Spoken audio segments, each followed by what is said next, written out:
Hi hello this is Sunday. So இன்றைக்கி special வந்து chicken gravy எப்படி பண்ணுறேன்னு பார்க்கலாம் வாங்க.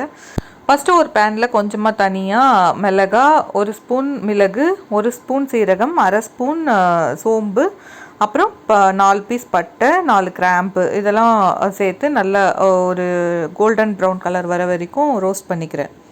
அதே பேன்லேயே கொஞ்சமாக ஆயில் சேர்த்துட்டு அதில் 2 ஆனியன், 2 டொமேட்டோ 4 கட் பண்ணி வச்சுருக்கேன். அதை சேர்த்துட்டு அது கூடவே கொஞ்சம் இஞ்சி, அப்புறம் பூண்டு இதெல்லாம் சேர்த்து நல்லா வதக்கிக்க போகிறேன்.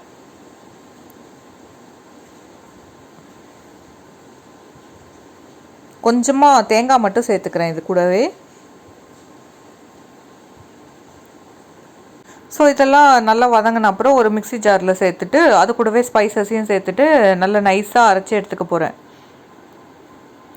ஸோ பேனில் கொஞ்சமாக ஆயில் சேர்த்துட்டு தாளிப்புக்கு மட்டும் 2 பட்டை, 2 கிராம்பு ஆட் பண்ணிவிட்டு அரைச்சி வச்சுருந்த மசாலாவையும் சேர்த்துட்டு நல்லா வதக்கி விட போகிறேன், எண்ணெய் பிரிஞ்சு வர வரைக்கும்.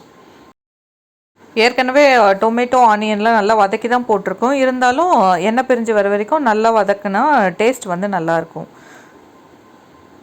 ஸோ இந்த ஸ்டேஜில் நான் காரத்துக்கு தேவையான அளவு மிளகாத்தூள் ஆட் பண்ணிக்கிறேன். அப்புறம் உப்பு கொஞ்சம் ஆட் பண்ணிக்கிறேன். ஸோ இதெல்லாம் சேர்த்து நல்லா கலந்து விட்டுட்டு நான் ஏற்கனவே 2 விசில் போட்டு மஞ்சத்தூள் ஆட் பண்ணி சிக்கன் பாயில் பண்ணி வச்சுருக்கேன்.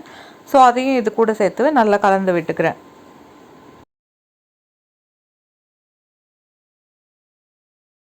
ஸோ இது ஒரு 15 மினிட்ஸ்க்கு நல்லா கொதிக்க விடுங்க.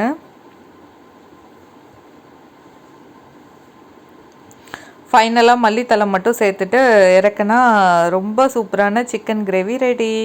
ஸோ இது வந்து ஒயிட் ரைஸ், சப்பாத்தி, இட்லி, தோசை எல்லாத்துக்குமே காம்பினேஷன் ரொம்ப சூப்பராக இருக்கும். ஸோ இந்த வீடியோ பிடிச்சிருந்தா லைக் பண்ணுங்கள், மறக்காமல் என் சேனலை சப்ஸ்கிரைப் பண்ணுங்கள். தேங்க்ஸ் ஃபார் வாட்சிங்.